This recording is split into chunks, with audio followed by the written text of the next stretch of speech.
49 faithful, let's get it. Because it's 49 in mine. We gotta do this one time for the Empire. It's 49 in mine.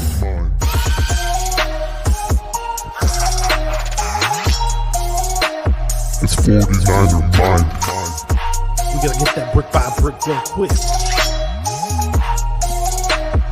49 in mine. Yeah. Yo, we can't listen to them haters, man. 49 in mine. We from the Bay. 49 in mine. We them San Francisco 49ers. 49 in mine. We got that red and gold blood inside us. 49 in mine.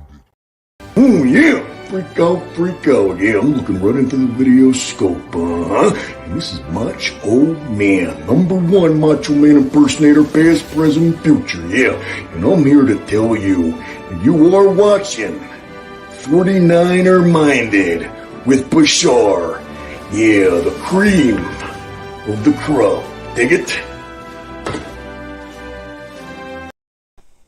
Ooh yeah, brothers. What's up, everybody? Welcome to a Halloween edition of 49er Minded. Really hyped up about today, coming off of the victory versus the Chicago Bears. And I want to say what's up to a couple people. Actually, we got Amit the Dream. He's always the first guy in the chat, man. He says, what's up, Bashar and Nick? We got 49er Chanel. I guess people are popping in here a little late, but you guys already know who my guest is. This guy has been on YouTube for, I think, over the past 3 years, I believe. Shows nothing but Niners. Him and Mike and everybody else in the gang. They've made a lot of waves on YouTube with their show, and it's very entertaining, very informative. I'm gonna bring Nick on right now. How's it going, man? What's going on, Bashar? Oh, not much. Just chilling, man. Just want to say what's up to Pinor. He just dropped in. Says because it's 49er Minded. He likes to sing my theme song, man. Yeah, I see Pinor and 49er Chanel and Amin the Dream. Oh yeah, they're always here, man. I'm very thankful that those awesome people are here, and more will come too once it goes on. And yeah, so we got Nick. He's I believe you live in New Jersey. Is that correct? That is correct. And you've been there your whole life, or what? Yes, I've been here my whole life. Yes, my mother was born in San Ramon. Met my father at the time, and then we moved back north here, and lived here since. So. Okay, so were you born in the Bay Area, or no? I was born over here. Yeah. Okay. So how did you become a 49er fan exactly? My mom's a diehard, and my sisters diehards. All sisters except for one. One of them's a Pittsburgh Steelers fan. But that's I left the hospital in a Niner onesie. Wow. Yeah, I've been Niners through and through since birth. That's awesome. Coming out of the canal. Oh my gosh. That's too funny. Oh man, yeah, man. Very few people can say they came out of the hospital wearing a 49er onesie, without a doubt, man. Yeah, that's pretty awesome. Yeah. So like growing up as a Niner fan, though, New Jersey, did you like get in a lot of heated battles with the hardcore? I guess you dealt with a lot of Eagles fans and Giants fans growing up. Yeah, Eagles fans totally. Most of my friends are Eagles fans. I have a very select few that are Niners fans here. Two of my good friends, Mose. I don't know if you know who Mose Nose is. I had Mose Nose on the show. Yeah, so Mose, Mm-hmm. Mose is one of my greatest friends, like high school, everything. Been good friends for a long time. And then Joe Howard, who's another guy that comes on his show once in a while. Those are two guys that have been Niner fans with me forever. But yeah, I mean, it's been Eagles fans, and it's been, they win one game, going to the Super Bowl, and just normal Philadelphia fan stuff, but some heated battles here and there, but in the end, we're all still friends, and we just like to bust each other's chops. Yeah. Were you at the recent Eagles game that we played over in Philly? I was. How was the experience there? It's the same. I mean, if you pay for tickets up in the upper levels, then you're gonna get hackled, but if you pay for tickets down low, you're going to get a little heckled going to and from the stadium. That's just how Eagles fans are. Any Philadelphia fans, whether it's Phillies, Flyers, Eagles, But the experience was good. I mean, it's always good when the Niners come to the East Coast and play in Philly. I'm always there for that. So it was fun. Okay, sounds good. Yeah, I know it was good. Probably had a lot of fun there because we won the game, which is cool, man. I know your Eagles fans get pretty rough. And I mean, the Dream just gave us an update. He says Dante Pettis just muffed the punt and got hurt. Oh, what else is new? Not Dante Pettis. No way. I know, right? And we got 49ers first takes. What's up, Aaron? How's it going, man? He's over in the next state over in New York, upstate New York. Says, hello, fellas. NBN influence got me started on this 2-year YouTube journey. Okay, there you go. I appreciate it. Appreciate it. Yeah. So, do you remember the first Niner game you attended, or the first few games you attended? Do you have any stories about that, or? I mean, I've been to so many. So I've been to 30 NFL stadiums. Wow, that's crazy. I have 2 left, which are the 2 new ones, which is obviously SoFi and Vegas. Which hopefully the Niners play there next year. So I'll be going to the Vegas one next year for sure, I think. Yeah, I mean, I've been to a ton of games. Been to Candlestick numerous times. Watched them play the Saints there, watched them play the Rams there, watched them play Seattle there. Watched the what other game was there? I was young. I think I was 7 at my first game. I think 7. Yeah, I think I was 7 years old my first game that I attended at Candlestick. And then from there it was just pure love, man. Like the place was a shithole. Excuse my language. That's all good. It's okay. The place was was a crazy place. Like you're walking around, like you feel the energy, you feel the hair stand up, right? But then you look around and like, wow, is this section gonna collapse on me? Like that's how bad it was. Like it kind of reminds me of like Washington, like FedEx Field, all concrete, older stadium. But yeah, so. And we got a question from Pinor. I call him Bang Bang Pinor Gang. He says, what was the greatest game you've ever been to out of all of them? Ooh. You know what? I'm going to go with recent. I'm going to go with the Niners, New Orleans, in New Orleans.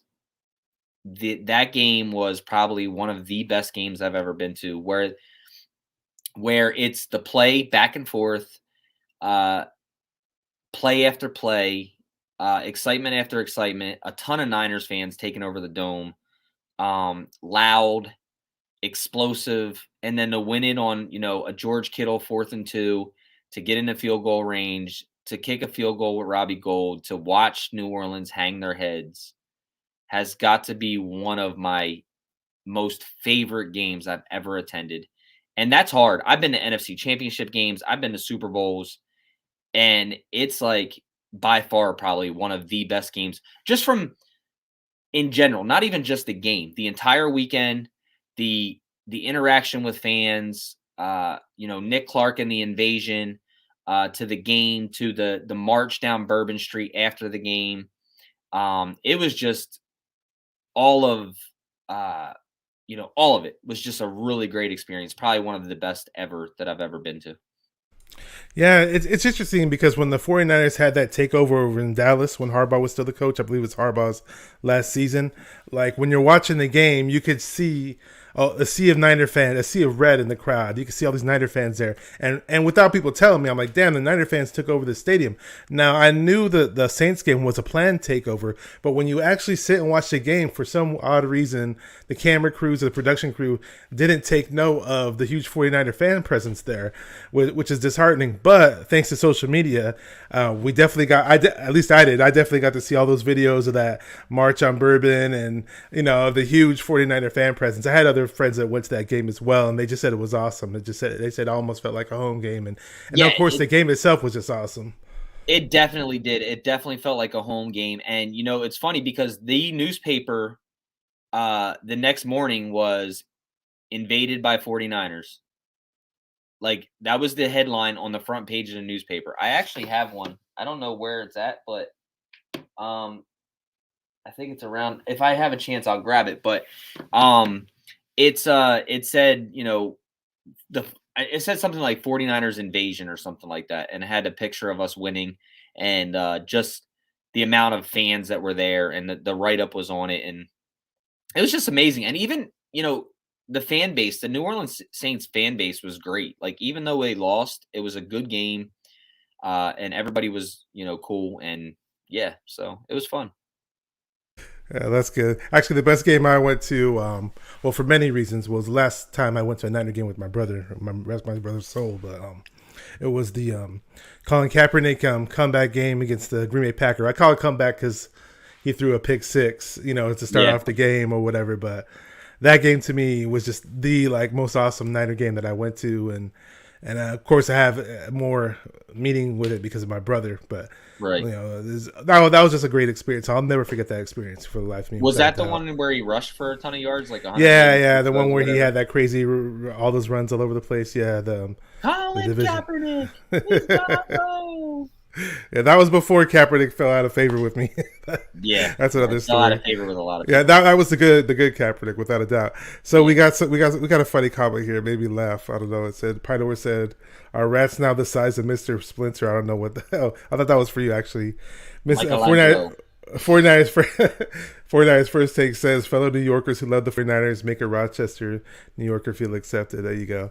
And Amin the Dream says, "Who is your favorite Niner player of all time?" Oh, this is a hard one.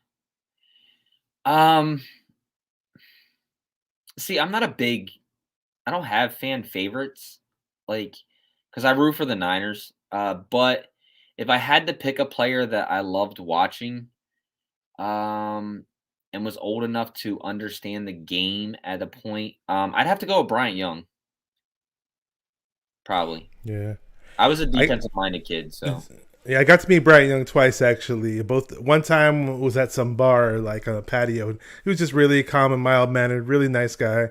Another time I ran into him at some club, but both times he was really friendly and, It's funny because I've ran into Bryant Young. I got him to sign my flag.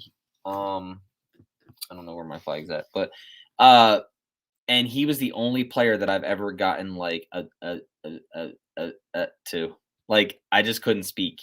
It was. Just okay, I got you. I thought you were stuttering right now at the moment. I was like, "What are you gonna say?" Say it. Yeah, I was just like, Mr. Young, can you sign this for me? You were starstruck, huh? Yeah, I've met Rice and Montana and everybody, but I was just I don't get starstruck either, and I was completely starstruck with Bryant Young because he was my favorite player as a kid. Just watching him.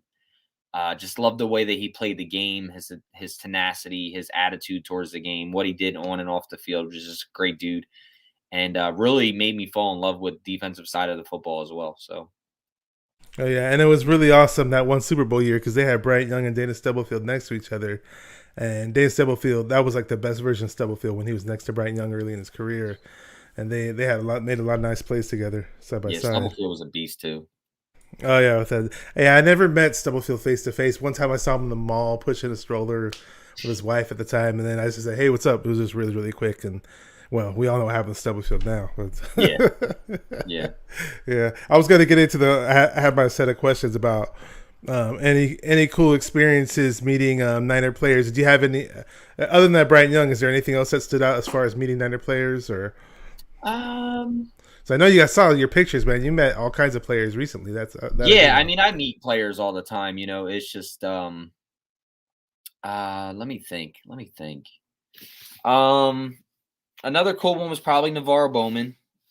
That was a cool meet. Nobody knew who he was. It was so funny because he just didn't look like a player anymore, and he came in with probably a $15,000 to $20,000 outfit on, just a pair of jeans that were probably That was Navarro Bowman. Yeah. Oh wow. Was that after he had already retired and lost all that weight, or? Okay, yeah, it was after he retired. He came to the hotel for something, and I saw him, and I'm like, "Yo, dang, it's Navarro Bowman." And my mom was with me, which was great because we were in Washington at the time. But yeah, he was just really kind and down to earth, and but he nobody knew who he was. It was funny. But yeah, Navarro Bowman was a cool one to meet also. That's cool. Yeah, so here we go. We got David Edmondson from Real Talk Niner Talk. Good to have him in here. I love that show. If you guys haven't checked that show out, definitely subscribe to it. And as far as Nick's Nothing But Niners show, I'm sure everybody knows that show already, but they don't know it. I do have the details to how to follow him on social media in the video details, without a doubt. Yeah. He says, "What's good, Bashar and Nick? Can we talk about the unsung hero yesterday, Kyle Juszczyk? He made a killing in the run blocking yesterday. That I do know. He had a pretty high grade from what I was reading, and I noticed it when I was watching the game."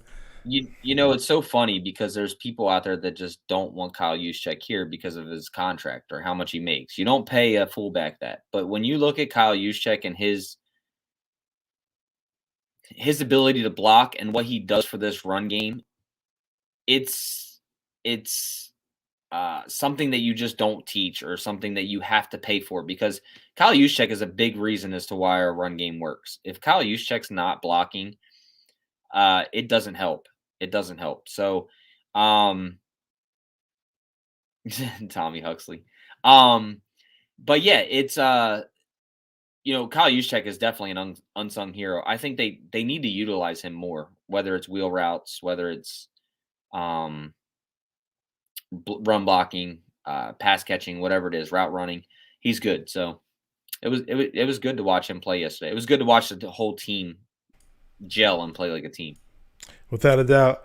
We're going to get into the game in just a moment. Got a couple other fan questions for you, just random questions for you.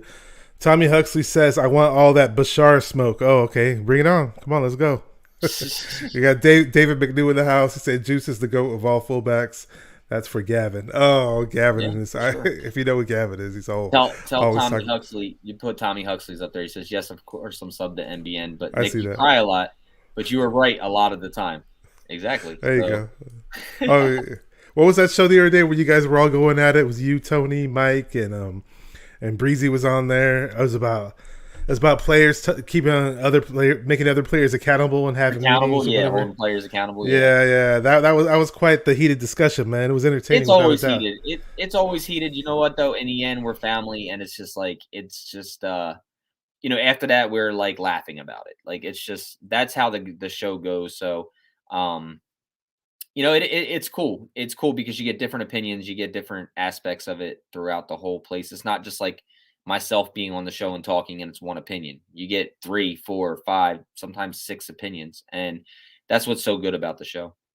And how did Nothing But Niners get started? Or was it your idea to say, "Hey, I want to start a podcast," or what was the genesis? How did it all begin? Okay, so I used to be a guest on 49ers Gab a lot.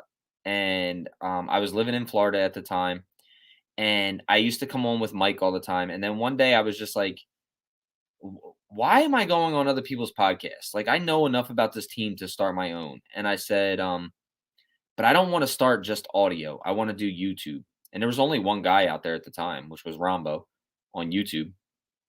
And so I contacted Mike and I said, "Yo, man," I said, "I know you have something going on right now with 49ers Gab, but this is what I want to do. I want to start such and such with, YouTube, and I want to be able to do visual, and I want to be able to do audio as well. And you've been doing this a while, and I think that you should come on board." And he's like, "I don't know, man. I don't know." And I'm like, "Dude, I'm not taking no for an answer." So I just continually pushed and pushed and pushed. Finally got Mike to agree. And I'm like, "Look, dude, we're, this is 50-50 us. I never thought that it was going to grow the way that it's grown. I never thought it was going to be a trendsetter the way that it's been. But in the end, almost 12,000 subscribers going in 4 years. That's 3,000 a year, which is a really good growth. On top of that, it's just a lot of fun, right? And, Nothing But Niners is now full LLC, so it's a complete business. There you go. Yeah, it's not like we're just, everything's trademarked. Everything is, legally done to where things can't be done. But so that's kind of how NBN came about, was like, I wanted to do something. I needed to find the right people. I reached out to Mike. We got together. We started reaching out for writers, got some people involved, people that are now moved on and started their own podcasts, and, Zach's and 49ers Hive and Scott and Anthony and those guys came over, which really helped us. They grew and they moved on, which is great. It's growth. Kev Silverado Kev was on with us. Eric Crocker was on with us for I remember him being on there. Yep. a few years to where That was the first time I had any idea who he was, by the way. Was when seeing him on your show. We reached out, grabbed him and brought him on the show. And Croc is doing amazing things now, which is great. And I love to see the growth of all these guys. And so everybody comes to us and we don't hold them to us. They can do what they want. And it's a family, and that's what we are. And that's exactly what it's been. And love all those guys. And it's been a great experience. Oh yeah. I can only imagine, from starting from the bottom with, I don't sound like Drake or anything like that, but starting from the beginning. I have my hip hop questions lined up for you too, by the way. I didn't get there yet, but yeah, I mean, start from the beginning and then boom, and now you guys 12,000 subs. That's awesome, man. And we got Corey Davis, a great supporter of the channel. I love this guy. He's awesome. Says hello 49er faithful 365. He knows what's up. Yeah, so that's my next question. Here we go, because since we're talking about, I know you listen to rap, right? That's got to be one. I listen to all kinds of music. Okay. Do you remember what the first rap song you memorized was? Juicy. Oh, Biggie Smalls, huh? Yeah. The Dream calls me Biggie Smalls for some reason. I don't know why. Yeah, probably Juicy was probably my one of my favorites that I remembered, and it just hit. Like, that song just hit, and it was just it was cool. So I got the beat playing in my head now that you brought it up. Yeah, I know, right? Tommy Huxley says, "Remember, I called you the white Cam Newton on the super chat, Nick." I don't know. Yeah, I just gotta. Even though my arm's screwed up just like his, I still can throw better than him. Okay, do you have not in any particular order, but do you have a top 5 rappers that you grew up listening to or that influenced you with your rap hip hop? Oh man, this is hard. Does it have to be just from when I grew up? It could be from whenever. All right, so let me think. Rappers, obviously Biggie's in there, Tupac's in there. I don't know. I guess Belle Biv DeVoe is kind of a rapper. That's right? hip hop-ish. Hip hop, yeah, right. That's hip hop-ish, right? Let me think. Nipsey. Oh, Nipsey. Okay. There you go. Yeah, Nipsey's one of my favorites. That's what, 3? 4? Yeah. One more. This is a hard one. Let me think about it. That's all good. It's all good. Let me think Barry about it. Barry Baller in the chat. What's up? Subscribe to his channel. He says, Lil Wayne is my guy. Wayne's a good dude, man. Yeah. Wayne is a good dude. Okay, so being on the coast, East Coast, over in New Jersey, I know, you probably have a thing or two to say about pizza. I'm always talking about pizza on here. I'm a big, I make my own pizza. I got a pizza oven in the backyard, and I watch all kinds of documentaries about pizza. But if somebody says, "Hey, I'm visiting Jersey for the weekend or whatever," I'm not sure which part of Jersey you live in, and they said, "Hey, man, give me about 2 or 3 pizza spots that I could go to, or even in New York, that are your favorite." Just go right ahead and just shoot them off. I mean, anywhere in New York, obviously, you can get a good pizza, right? It's all in the water. The way it's made, it's a great pizza, no matter where you go. I prefer smaller mom and pop shops, to be honest with you. But anywhere in New York City, you can definitely get a good pizza. Anywhere North Jersey, definitely. But you can't leave out the Boardwalk Shore pizza, like the beach pizza. It's nice and big. It's got a crispy crust bottom, soft crust, thick, long. It's just one of the most delicious slices you'll ever eat. So it's over in Atlantic City, or Atlantic City, any of the boardwalks, Atlantic City, Ocean City, Wildwood, Long Beach Island, any shore place. It's literally the pizza's slices are like this big. Oh, damn. And you get a large pie. It's literally I can't even make the box. Probably like stop. 20 inches, probably. 20 inches, yeah, it's probably 20 to 24 inches. It's huge. So, but and they're not crazy expensive either. You can go down and get a short slice of pizza for like $2.50 with a soda. That's awesome. You can't do that in California, that's for sure. Yeah, no. Yeah. Steve O Supremo, I've seen him on here before. Says I'm not sure what you're talking about, bro. I'm trying to figure out what you mean with your comment. You said, to be honest with you, if you don't say so, that you're not being honest. I'm not sure what you're referring to there, bro. But if you want to clear it up, and if you have a question for Nick or anything else like that, let us know. So we played the Bears, man. We played the Bears. We got that W. A lot of people wrote Jimmy off. I was one of them. I'm still iffy on the guy, but he did get that victory in front of his hometown, in front of he had 100 family and friends there, and Kyle Shanahan was trolling. Oh, he did, huh? What did he say? No, I'm just saying he was trolling because he was digging into Trey Lance's playbook for Jimmy that game. Oh. He was trolling Trey Lance big time. Yeah. Trey Lance did not look happy whenever I saw his face on the sidelines. I'll tell you that much. He had his helmet off. I could see his face. He did not look pleased. And so, from what I heard, was before the I don't know if you heard about this. I heard Niner Nate talking about it. He was saying that before the second half started, that like Trey Lance was actually warming up. Like they were actually contemplating supposedly having Trey Lance start the second half. I'm not sure if you were hearing about that as well. Yeah, I mean, I heard Nate say that as well. I don't know, man. I don't know what's going on with Kyle Shanahan, to be honest with you. I was over Jimmy. Like I was a Jimmy stan, I guess you can say, in the beginning of the year, right? Because we drafted Trey Lance. So that's right. You were one of the last guys that held on. Yeah. Yeah, I was holding on. Like I was just like, he gives us the better chance to win. He's a winning quarterback.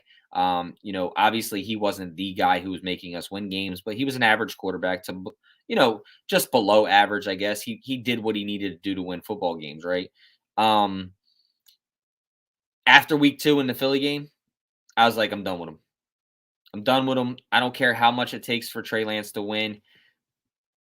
Jimmy just makes the most stupidest decisions on the football field. He cannot command a huddle. He had one really good throw yesterday, though. I have to give him credit there. The Debo throw was nice. The Debo throw was nice. It was tight. It was a good spiral. It was right on the money. So I will give him his credit where it was due. But other than that, I mean, he played well, right? It was probably one of his better games that he's played in a long time. But how much of that was Kyle Shanahan setting him up for success that we haven't seen this year? So, yeah, I mean, I'm still over Jimmy. It's one game. Like, I'm not going to turn my thought process on one game. So I'm just ready to see Trey Lance start, to be honest with you. Oh, I've been ready. I've been ready. I will say this, as far as the game goes in general, I'm glad that I don't know what took Kyle so long to do this, but I'm glad we finally established a damn ground game again. We got this awesome rookie, and I think he's excellent. A great rookie with Elijah Mitchell. And, for him not to get so many touches against Arizona was ridiculously stupid. I don't know why. I don't know what Shanahan was thinking that game. I have no idea what in the world he was thinking. But, you give him touches on a consistent basis in the game, and he lights it up. He was not saying he's Mostert, but he was running that outside zone very similar to the way Mostert runs it, And it was really exciting and fun, and that just makes that made things a lot easier for Jimmy. And, as far as Jimmy goes, man, there was points in time where I was so furious in the first half because I thought the O-line was doing an excellent job. He had to, and that's the thing, like Jimmy fans will always tell me he isn't, like Jimmy never has enough time to throw. It's like, okay, wait, I played on the O-line. Like, I'll sit back there and count like 2 seconds. For the majority of the time, he's in the pocket, sometimes 3, and it's like I see all these other quarterbacks that we play launch all these deep balls against us, and all they have is 2 seconds, and yet they're throwing the ball 50 yards downfield. And I'm not even asking Jimmy to throw the ball 50 yards down the field. It would be nice, but I just want to see him make plays, and it's just like it's so frustrating sometimes seeing him get all this time, then bounce around the pocket like crazy and do nothing with it from time to time, and it's. That's why we were looking for this change of quarterback. We invested all those picks, and eventually, somewhere down the road, we'll see Lance on a consistent basis. And the word is that with Jimmy's play yesterday, at least the way I see it, and a lot of other guys see it, it's not sustainable. That's just how I see it. I mean, you know, Not at all. Not at all.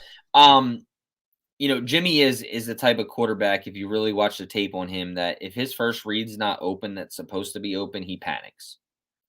He gets happy feet in the backfield. He runs around in circles. He runs into sacks. And then he just doesn't really. When Jimmy throws the football away, I get super excited. Like when he actually throws the football out of bounds, I get super when does he do that? He never does it though. No, that's what I'm saying. So when he does it, I'm like, oh my God, he actually knows how to throw the football out of bounds. Like, but with Jimmy, it's just Jimmy is what Jimmy is. And if you're okay with mediocre or average, then Jimmy's your guy. If you want somebody that's going to take you over the top and has a way higher ceiling and can extend the play of this 49ers offense in general, then Trey Lance is your guy. And obviously, it's not going to happen right away. It's going to take some bumps and bruises and road bumps to get through it. But I'd rather him take those road bumps now than come in here in 22 and be the starter and take those road bumps right from the gate to where we start off really bad and have to play really, really good football at the end of the season to even be considered in playoff play. Yeah, I don't want Trey Lance's second year in the NFL to be his rookie year. Basically, is what you're saying. Yeah, you're wasting years, right? Yeah. You're wasting years. Yeah, especially on his rookie contract. Bay Area Baller 18 says, "Was this Jimmy's best game since New Orleans?" Oh, New Orleans was a back and forth game. Yeah, I mean, Jimmy played well in that game. There were some mistakes, obviously, that he made, underthrows and things like that. I can think of one with the Emmanuel Sanders deep ball. It was an underthrow, but Emmanuel Sanders got up, was never touched, and ran it in for a touchdown. But yeah, I mean, that was probably his best game since then. He had an Arizona game that was good too, but I can't remember if that was before or after New Orleans. Yeah, Stevo Supremo says, "What are your thoughts on Debo's ceiling?" Ooh, Debo's ceiling. I think Debo ceiling is pretty high. A lot of it has to do with health though, because of the way that he plays. He's a physical receiver. There's one thing that I don't like about Debo that I wish he would stop doing is the high step on the sideline, and instead of jumping out of bounds, he tries to take another hit. Like he lowers his shoulder and tries to take another hit. I hate that about him. You've already ran the ball 40, 50 yards. Just get out of bounds. I've noticed that. Yeah, save your health. You are a guy that gets physically hurt at times.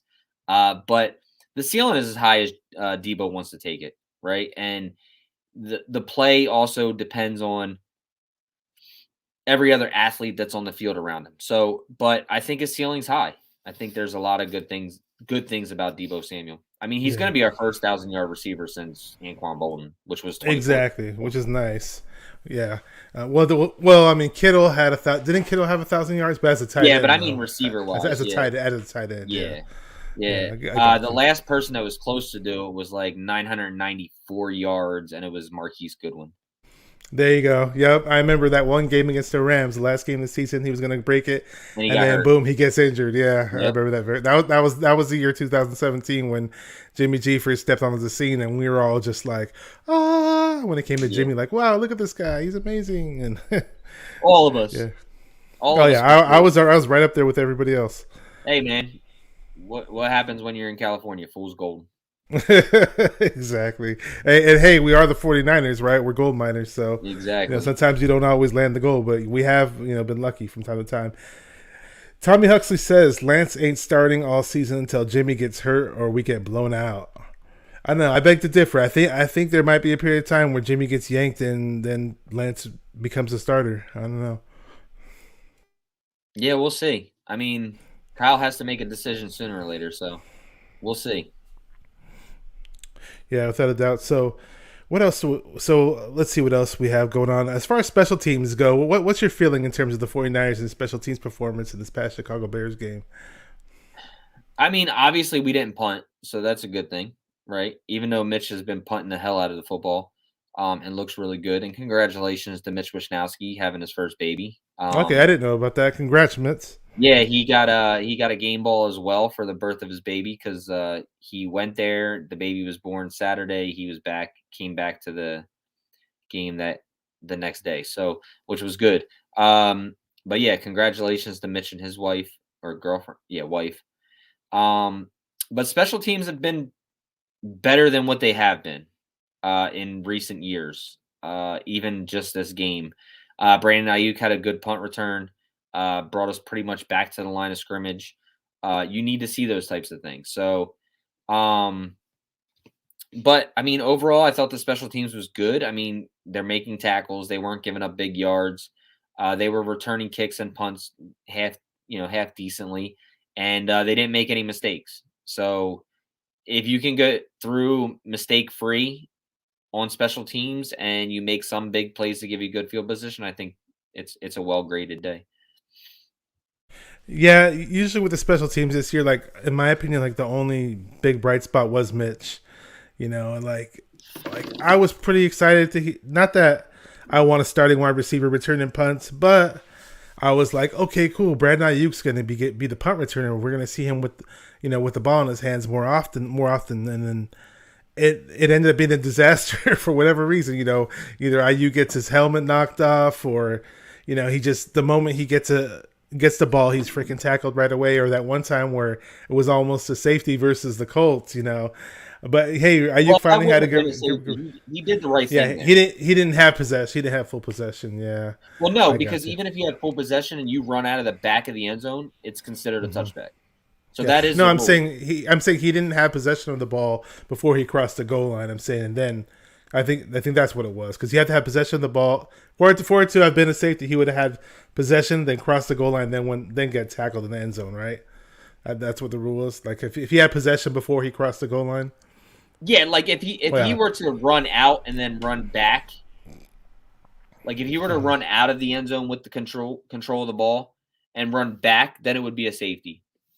But since his momentum was going into the end zone, he can recover it in the end zone and run out of bounds, and it's a touchback. So yeah. But everybody was scared of that. Everybody's like, "What the hell are you doing?" Yeah, like, exactly. Even on our show, I'm like, "Guys, it's a touchback," and they're like, "No, it's not. It's a safety." I'm like, "No, it's a touchback." And even some of the players didn't know, because they're just like, defensive players, and I'm just like, well, and then everybody learned, but either way. So I believe he had like 2 good returns, and we actually did get Ayuk get him. We did get, as far as the passing game goes, we finally got Ayuk involved a little bit more so than the other games. He looked pretty good on certain plays, which is nice, and he did get that 2-point conversion. And then hopefully from here on out, it just gets better and better with Ayuk. What's your take? Yeah, hopefully they start using him. I like his response to when he was asked in the presser. It says, "How you been feeling? About what was going on?" And he was like, "I can only control what I can control." And that's the truth. As long as you understand you can only control what you can control, then you're in the right mindset. So we got Waruna Pereira. He says Jimmy needs to play the entire season. Waruna, big shout out to Waruna. Yeah, I know he's always on Last Second Sports with Jesse. Yeah, he's always, and then he writes for All 49ers SI as well. So Waruna's a really good dude. I want to say what's up to this guy. He's a YouTuber. He says Norm 209er Empire says, can they keep that same energy going forward? Either way, it's 9-result day. I'd like to see that energy going all forward. We'll see, man. What do you think? Yeah, I mean, look, this team is, I hate to say this, but this team is not a good team right now. And they have to do something to get their energy level up. I don't want to be a negative person, but the tape shows there's guys that are out there that are not playing up to their potential. This team is just not a good team, whether it's coaching, whether it's execution, whether it's whatever. But either way, they have to have that same energy going forward. They have to be able to stack wins. You have to go one game to another game, and you got to stack wins. Everybody's hoping for playoffs right now, but what good are playoffs if you can't compete with the top teams? Now, hopefully by then we can compete with the top teams and we're playing better football. But right now, we don't deserve to be. The only reason we're in contention right now is because other NFC teams are not good. Exactly. I think one thing that kills me week after week, we didn't see it in this Bears game so much, but I said that there's at least week in and week out. I could say there's probably about 5 mistakes that are very extremely noticeable. Like this team is so mistake prone. It's like despite the fact we have certain talent in certain positions, and you think that you just throw all those guys on the same team and boom, the wins will happen. It's not always the case. I don't know. Just there's certain lack of fundamentals going on. One thing that really irritated me this past game, even though we won, and I've seen it in a lot of other games actually, is why can't we recover a damn fumble? Every The ball time just doesn't bounce our way this year. Like it hasn't. We haven't been getting any of the bounces. We've been dropping interceptions. I mean, I can go on and on. You should see me watch these games, man. I scream at the TV every time they just let the ball just sit there on the turf and nobody's just ball. They need to run those fumble drills that we used to do back in high school, man. And it's really getting on my nerves. Steve Soprino says 17 sacks for Bosa this year. I know he's having a good season. I hate the fact that he gets held all the damn time and people don't throw flags. What's he got? He's got seven right now. I'd say 7 is pretty lofty, but what do you think? I'm not gonna go 17. I'm gonna say 13. Okay, I was thinking 12, so we're pretty close. 12 or 13 is we're pretty close. And also, to me, what's most important is the constant pressure. Yeah. And that's what and we can't just have him be the only guy getting pressure either. And that's the frustrating underlying thing about our pass rush this season. This defensive team should have destroyed that Chicago offense. They're ranked 32nd in the league. Like, they were allowing them to run and walk all over them with any type of play. You go from stopping Russell Wilson and Kyler Murray to giving up 100 yards to Justin Fields. Like, they just did not play a good defensive game. I know people are excited that we won because winning masks everything. But you still have to look at the physicalities of it. And the truth in it is that we're lucky to win that football game. Like, we made plays when we needed to make plays, which is what football teams do. I don't want to say good football teams, but you were going up a 32nd ranked offense in the NFL. That's last, guys, last. And in the end, you held them off in the second half, but they could have took over that entire first half, like big time. And they hurt themselves in certain aspects of the game as well. So that was a little upsetting. How about that play where I can't even say it. That's how crazy the play was. It was when Justin Fields dropped back to pass, and then all of a sudden he's running around. Like, I only see these plays happen in Madden. Touchdown? Yeah. I only see this stuff happen in Madden, let alone it's happening, and we're the victims of it, of course. Eric Armstead should have had him back there. Another guy should have had him. I think there was like 7 missed tackles. Then I thought Warner was going to get him, and then Warner just runs right into an offensive lineman, and then boom, the guy's just off to the races. He got laid out on that. Yeah, Warner got laid out. Yeah, that when that happened, I was like, damn, we lost the game. I was like, damn, this is not gonna be fun.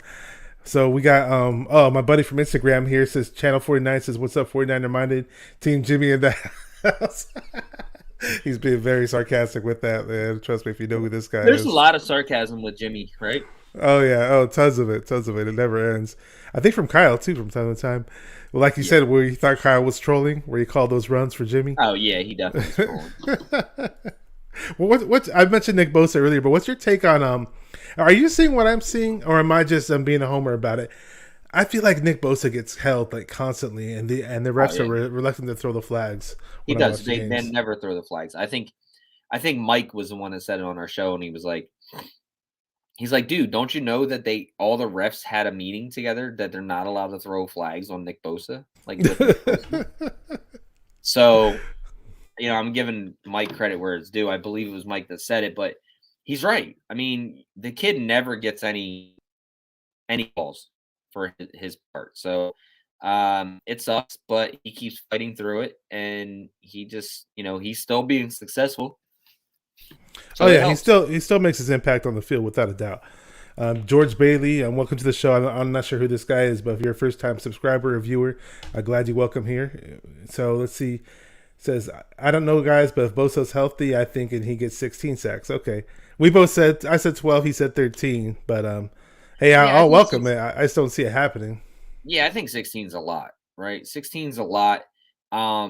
You also got to look at the teams you're playing right now, right? So you still have 3 games, well, 2 games against the Rams, who is a guy who can get outside the pocket and be able to make throws. You still have to play Kyler Murray one more time. You still have to play Russell Wilson. Will probably be back when we play him. That's just it'll probably be his first game back, but he'll probably have to play him. And what else we play? Houston. So we're going into week 8, right? Week 8 in the NFL, week 7 for us, right? Is that what it is? We're 3-4. No, week 8 for us. Week 8 for us. We're 3-4, right? Yeah, 3-4. So 7 games so far. He has 7 sacks. That's a sack a game. Even if you went 10 more, you're thinking he's still getting a sack a game. I just think there's going to be a game or two that he doesn't get a sack. So that's putting us at 14 or 15 right there. So it's possible. But yeah, most importantly, he just has to be on the field and be healthy. So I'm not trying to jinx him or anything like that, but yeah, we know how it is with this team, man. And Norm 209er Empire said something. He said, Justin Fields is progressing as a rookie quarterback, and the 49ers still graded the W. I give credit where it's due. I'll say this, man. I think he was pretty motivated playing against us. I think he wanted to be a Niner. He did. He thought he was going to be a Niner. He came out and said he thought he was going to be a 49er because of the talks that he had with John and Kyle. He thought he was getting drafted by the Niners. And on draft night, you could see him, like, when they kept showing him in his room. Yeah, he didn't look too happy sitting there. We're waiting for his name to be called. Yeah. So. Yeah, I like Justin Fields a lot too. I wanted Justin Fields. I wanted us to get Fields, and me too. And Lance was right behind them. It was like 1A and 1B, but Fields was, I'm an Ohio State fan, so. Oh, you're an Ohio State fan. I forgot about that. I definitely wanted Justin Fields, but yeah, I'm okay with Trey Lance as well. Oh yeah, without a doubt, me too. There's some things about Lance I like a little bit better, but I think he couldn't go wrong with either or. They're both young quarterbacks that are they're gonna take over the league. Same as the Herberts and those. Oh yeah, without a doubt, Herbert and Joe Burrow, all those guys. About the D line. I want to touch on this. It's me being a Niner fan since the late '80s. I just felt like, and we had started off back then. We had Michael Carter, and I always felt like we had this pride in being this team that was excellent at stopping the run. And when I'm watching a Niner game, it just frustrates me so much sometimes when running backs just have our way with us, and not having Kinlaw in the lineup is definitely hurting. I think he's pretty damn good at stopping the run. And then Maurice Hurst, the little that he played this season, showed me that he could stop the run too. So, we got guys like Contavious Street, and I thought Contavious Street would be a lot more impressive than he was, but he's not looking too good. And even Givens, I believe, and Kerr, and those guys, they made such a big deal about our D tackles. Remember in the training camp and offseason, right? And it looks like these guys aren't stepping up. No, I mean, the defensive line is just not playing well. Like, if you look at them, they're not playing up to the potential that we thought they were going to, right? The Kevin Givens got hurt.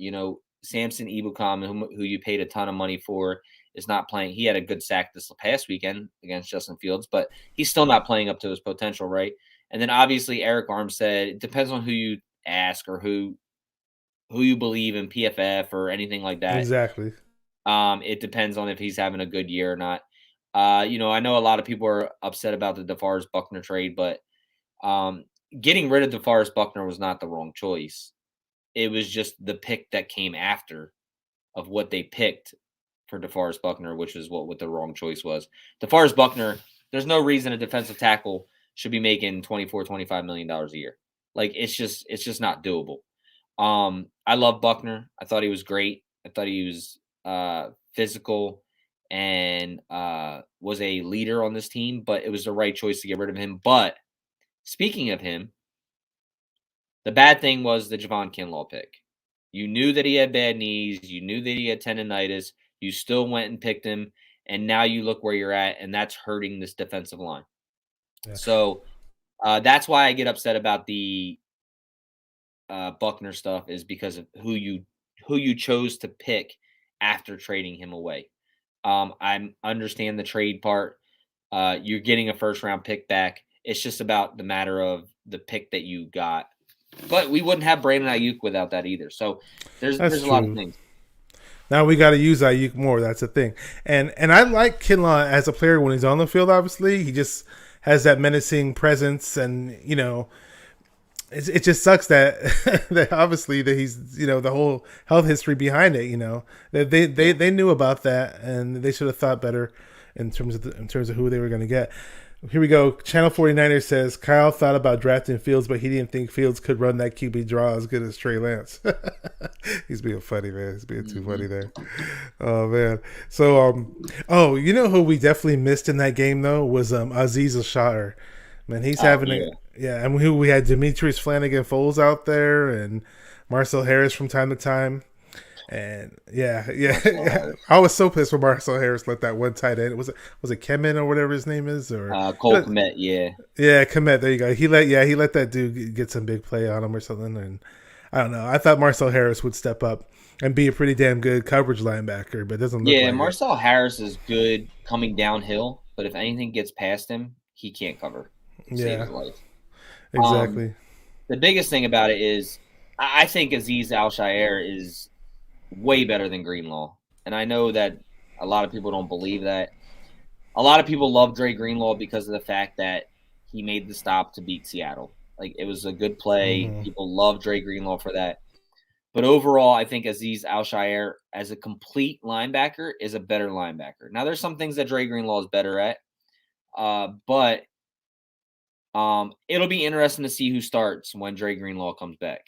Because Dre Greenlaw will be back next week, and so will Aziz Al-Shaair. Next week for Greenlaw. Okay, I didn't know that. I believe that's what they said. There's possibility that he'll be back next week. Yeah, I mean, next week to start practicing. So I don't think he'll be back for the game. But in any case, we can credit D'Amico Ryans for their progression, though, right?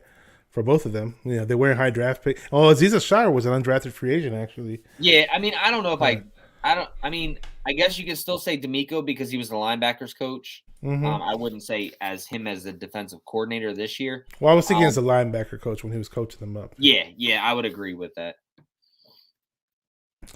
Yeah, so, Tommy Huxley over here says, did you guys hear about the Von Miller trip? Of course, we all heard about it. He said, goddamn Lambs.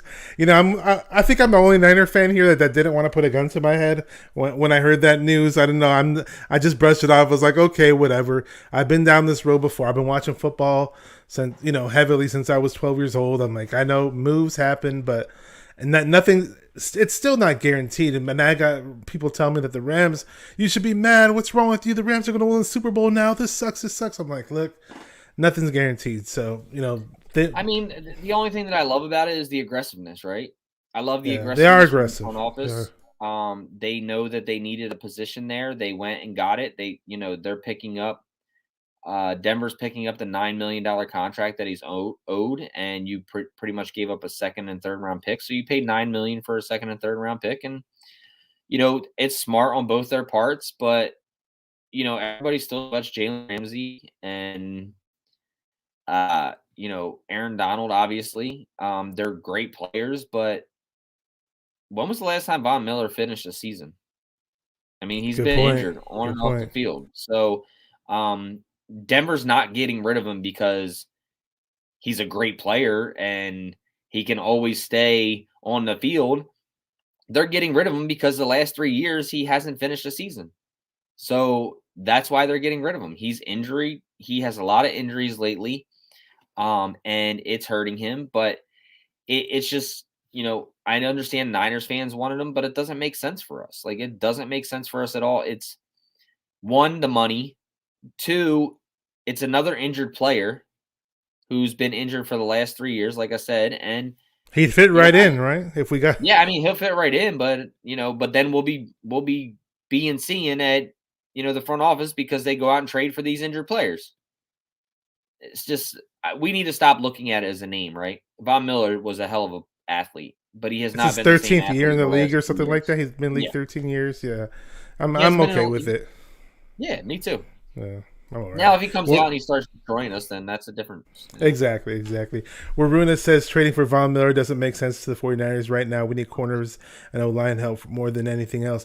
Definitely corner help. I think the O-line, as bad as Brunskill has been in the past and as shaky as McGlinchey might be from time to time, O-line looked pretty damn good yesterday. Obviously, Khalil Mack was out of the lineup, but obviously, I think corners are a bigger concern to me than O line. But in any case, it doesn't hurt to help to make the O line better for the future. Why not? We could do that in the draft or free agency. We're Well, we'll almost see. rapid. Go ahead. I said we'll see with Von Miller in 2 weeks, right? So, Exactly. I We're almost going to wrap things up pretty soon. yeah, yeah. I left a couple of questions out that I wanted to address really quick. So so about the defensive backs, Talanoa Hufanga had his first start. What was your take on that, man? Did you like the way he looked out there? I love Hufanga. I think Hufanga is going to be a great player. I would have started him in the beginning of the season and would have shipped Tart away. I wish we did do that. I wish we did Yeah, that. to be honest, I mean, Tart is always constantly injured. Now he loses that trade value. Who's a guy that you could have traded during this trade deadline. But I mean, Hufanga's got a lot to learn. A lot of people are worried about Hufanga's speed because he doesn't run a crazy fast speed in the 40. But when he's on the field, he plays at a pretty fast speed. So he plays at a good play speed. So I'm good with him. I like him. I think he's going to be great. I think he's going to be probably one of the best blitzing safeties that we have. So Yeah, a good buddy of mine's a USC fan. He just kept going on and on about how he thinks we got a first round talent in the 5th round. So I was hearing a lot about Hufanga from people who were big USC fans before we drafted him. So that when I found out that we got him in round 5, I was like, okay, cool. Let's see what this guy's all about. And I've been wanting him to get on the field a whole lot more. I've been just like you, and I'm glad he looked pretty good out there in his first start, without a doubt. yeah, he did. And I mean, he's been playing. And the thing is he played a little single high safety as well. So, Yeah, which is well, good. he's listed as a free safety in the depth chart. I thought he'd be a But I'm strong saying, safety. Yeah. yeah. But he was playing strong safety. He was playing some single high. He's playing strong and blitzing from the strong safety position as well, which he times perfectly. I mean, the kid can blitz. But yeah, I mean, it'll be interesting to see how he works out because I love him. I like him. Yeah, and in college he had a knack for forcing turnovers, being around the ball, nose for the ball, and then people hate it when I bring up the guy's name, but hey, he was taught by Talanoa Hufanga, and that's who he patterns himself after. So if he can be half of what that meant Palomalu. I said Hufanga. I mean, if he could be half of what Palomalu was, I think we got a really nice safety there, really nice pick there. Yeah, I won't do that to the kid because Palomalu is a guy that is just played the game a whole different level. I know people say because he looks like him in his hair and he's from the same nationality and things like that, but cut the kid some slack. He's not going to be Palomalu in his first or second or third or fourth or fifth or probably even 6th or 7th year. So if he plays that long, but yeah, I get it. I'm not sure what his contract looks like, but do you think we need to move on from K1 Williams after the season? Yeah, Diamador Lenore is the next nickel corner on this team. Yeah, I wish we could see Diamador Lenore out there a whole lot more too. I don't know. Thought he was looking pretty good at one point, and then all of a sudden it looks like. Well, I know he had his baby. That's another guy who had a newborn baby. He had a baby too, yeah, but hopefully we do get to see him back on the field pretty soon. Yeah, I think he'll be back. I mean, when you have K1 on this team, you don't want to replace him. I mean, K1's a really good nickel in this league. But K1's going to outprice himself for the 49ers next year. So, they'll get it situated. And I do think that Diamador Lenore makes for a really good nickel corner. So we'll see. Yeah, hopefully I think that guy has a good upside. And hopefully we get something out of Ambry Thomas. I'm hearing that they don't even want to start using him until next year, but hopefully we get something out of him. Yeah, I mean, John Lynch came out this year and said that he will compete he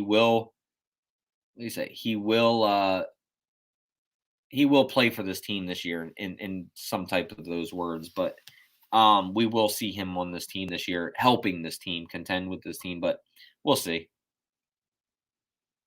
And Tommy Huxley says, I'm a huge USC fan, but we suck ass this year. I'm a proponent of Pac-12 football, but I'll be 100% honest. That's the one Pac-12 team I hate is USC. Just had to throw that out there. I mean, look, that sucks for you if you're a USC and a 49ers fan, because we both suck ass this year. Hey, they did put out Ronnie Lott, though. They did give us Ronnie Lott. Yeah, actually, USC, from when I started watching football, and just I know from the early 80s, they had a history of putting out like excellent NFL safeties. So hopefully, knock on wood, we got one of them. Hopefully this guy's it. And I just want to say thank you to everybody in the chat, man. You guys were awesome with all your questions and your comments. You know, you guys helped make this show what it is. If it wasn't for the people in the chat, you know, this show wouldn't be as fun as what it is. And obviously, I'm always thankful for my guests. And we have Nick from Nothing But Niners, who's, you know, has an awesome YouTube channel with his panel. And oh, hang on, Waruna does have a question. Let's just see what Waruna has to say really quick. Yeah, no worries. Yeah, says I have a question for both of you. Why do our receivers look lost out there at times with their positions to line up? We had to take time out in the last game. Ayuk has the same issue. I've noticed it too. I have no idea what the issue is. I don't know if it's. I know Grant Cohn likes to question Wes Welker a whole lot, and I wouldn't think that Wes Welker would be the problem considering his pedigree and what he's done in the NFL, but. I can't answer this question for you, and it does bother me, and I noticed it as well. I don't know if you have a better answer for that, Nick. I think Grant is right on point. I don't think Wes Welker's here next year, to be honest with you. Yeah. I think Wes Welker's going next year. There has been no other than Deebo Samuel, there has been no growth between our receivers, right? Yeah. You see it from Deebo, but Trent Sherfield was supposedly beating out Ayuk all year, but he doesn't. He has like we don't even see him. Yeah, we don't see him. But Ayuk. But this has been one of the issues for Ayuk, right? Is he's not lining up right. He's not running routes right correctly, like Kyle was, hinting at. Because Kyle's very pristine with his routes. Like he needs you to run the route the exact way that he needs it ran. But yeah, I mean. You've seen Kendrick Bourne do this. You've seen Deebo do it in his early years. You've seen Ayuk do it. There's a lot of mix and matching up in this offense. So whether it's line up on this side to go to this side, it's a lot for these guys to learn. So I'll give it to them. But I agree. I don't know why they look so lost, but that's for Kyle Shanahan and Wes Welker to figure out. Exactly. Hopefully they do figure it out. And I was thinking like. Another thing, we kept Sanu because I believe the younger wide receivers were mad that we cut him last year, and they said, "Oh, he's that veteran presence, he's that mentor," and you figured he'd show him a few things, since he's there, But I don't know. Whatever. I don't want to hear anybody talk about Mohamed Sanu anymore, as in why is he on this team? He proved yesterday exactly why he's on this team. The guy can run crisp routes. He's got for sure hands normally. I would say 90% of the time. And he's a big type receiver that will get you those first downs. Nobody was complaining yesterday when he was moving the chains. So now he was looking good yesterday, without a doubt. Yeah. Yeah. And I did complain about him in the past. I guess he kind of sensed that from me, even though I wasn't complaining about him right now. I tell you, these players watch. I've had players call me out. So all right. So before we wrap this up, Corey Davis, really, really good guy, has a question for you. I don't know if you're able he's going to hit you with the hard question. He says, "What 49er Faithful 365? That's your nickname." He says, "Who are your 4 greatest players?" 4 greatest players of all time on the Niners. I'm assuming. I think that's what he means. Of all time. Yeah. I mean, there was a lot of good players before. So, let's see. I'm going to go Bryant Young, obviously. I'm going to go Steve Young. I was more of a Steve Young than Montana fan. Me too. Yeah. Obviously, Jerry. You're going to have to go Jerry. I'm a huge, but we're talking about 4 greatest players. So, Jerry, Young. And the 4th one for me.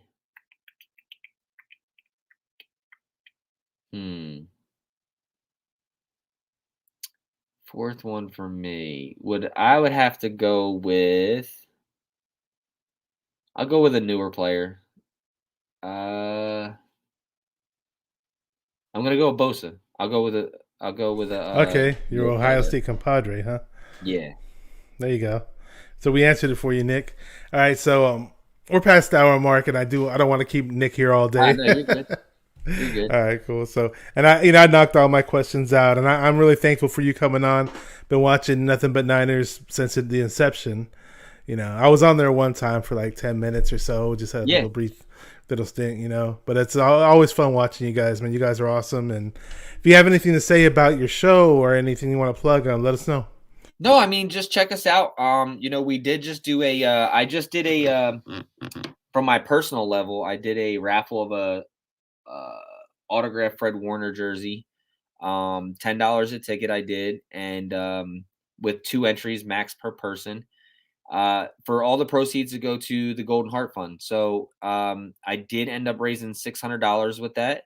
And then the Nothing But Niners crew matched it with $150. So we're donating $750 to the 49ers Golden Heart Fund, which is great. Big shout out to all you guys that have that, went in. Even if you didn't win the actual jersey, you still won because of the fact that you donated to a great cause. So I appreciate you guys on that. Give us a follow. Obviously, Nothing But Niners on YouTube, Facebook, and Instagram, as well as Nothing But 9 ERS on Twitter. You can follow me at 49er Faithful 365 right there on Twitter, and I do follow back if you guys give me a follow. And I am pretty active on Twitter, most of it. You can follow me on Instagram as well, 49er Faithful 365. So, but Bashar, I appreciate you, man, having me on. It's been a pleasure. It's always great to talk to other content creators and spread the love for 49ers. And we have the 49ers fan base is probably the most spoiled fan base, I would say, because they have so many great content creators, and I appreciate you for what you do as well.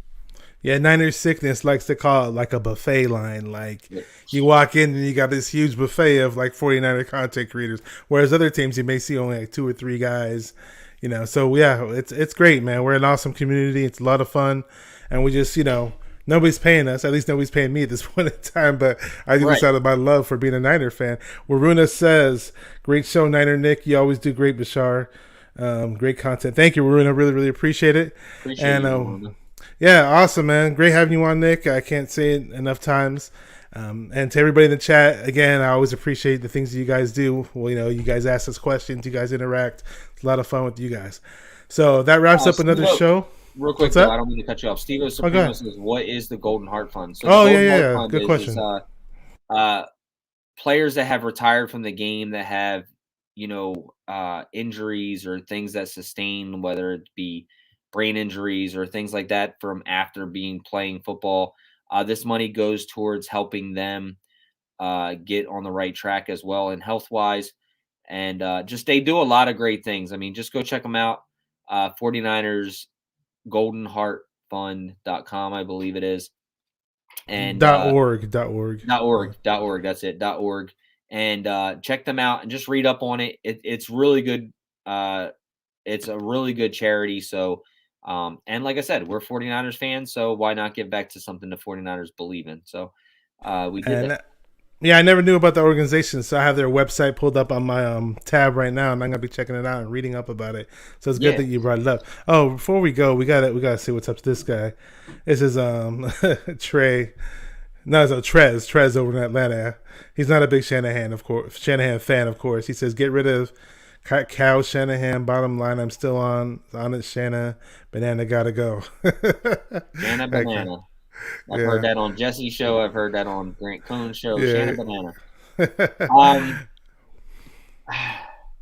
I'm not gonna say it because I'm kind of on the same page as him. I could care less what happens to Kyle Shanahan right now. Kyle Shanahan is a losing head coach as a 49ers head coach. So I think that he has a lot of power. I think if he went somewhere else, he'd do really good with no power.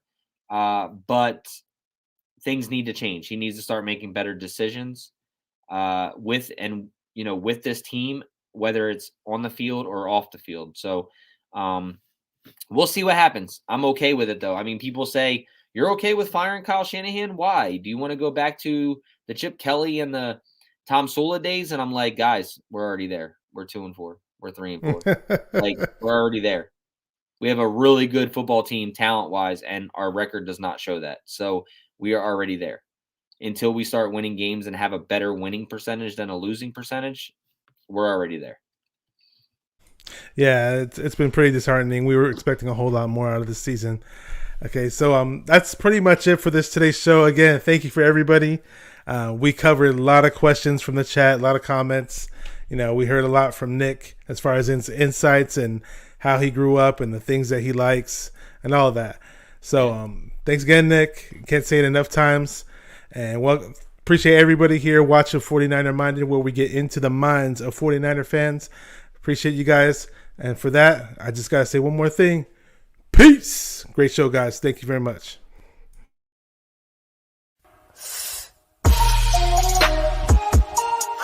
Come on, 49er faithful, let's get it. Because it's 49er mind. We gotta do this one time for the Empire. It's 49er mind.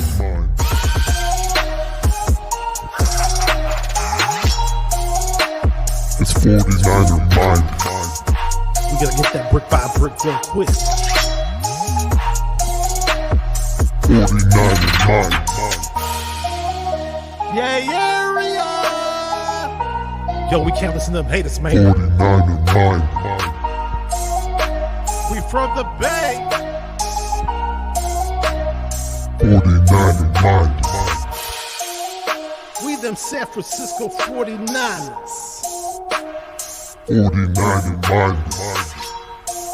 We got that red and gold blood inside us. 49er mind.